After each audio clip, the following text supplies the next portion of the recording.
ఎన్నికల్లో హామీ ఇచ్చిన పథకాలే కాదు, హామీ ఇవ్వని కార్యక్రమాలు కూడా చేసింది బీఆర్ఎస్ ప్రభుత్వం.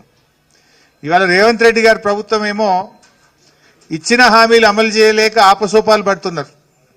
6 గ్యారంటీల్లో ఒక్క గ్యారంటీ కూడా పూర్తిగా అమలు చేయలే. మహిళలకు ఏం చెప్పిండ్రు? మహాలక్ష్మి ఉచిత బస్సుకు పరిమితమైనరు, మహాలక్ష్మి ఎగ్గొట్టిండ్రు. చేయూత 4,000 రూపాయల పెన్షన్ అన్నారు, అమలైన పరిస్థితి లేదు. రైతులకు 15,000 రైతు బంధు అన్నారు, 2 లక్షల రుణమాఫీ అన్నారు, అమలైన పరిస్థితి లేదు. పేదలకు ఇండ్లు అన్నారు, 15 నెలలైనా 15 ఇండ్లు కూడా కాంగ్రెస్ ప్రభుత్వం కట్టలేకపోయింది.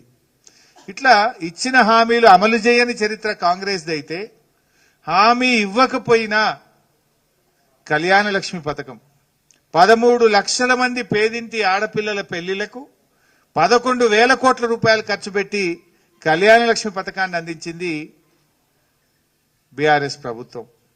రైతు బంధు, రైతు బీమా, అదేవిధంగా ఉచిత చేప పిల్లల పంపిణీ, ఉచితంగా గొర్రెల పంపిణీ, కేసీఆర్ కిట్టు, న్యూట్రిషన్ కిట్టు, కంటి వెలుగులు, అమ్మ ఒడి, విద్యార్థులకు సన్న బియ్యంతో కడుపు నిండా అన్నం పెట్టే కార్యక్రమం, సంచార పశు వైద్యశాలలు, ఇట్లా ఒకటేంటి ఎన్నో కార్యక్రమాలు ఎన్నికల్లో హామీ ఇవ్వకపోయినా ప్రజల అవసరాలను గుర్తించి ఎప్పటికప్పుడు చేసి చూపిన ప్రభుత్వం కేసీఆర్ గారి ప్రభుత్వం.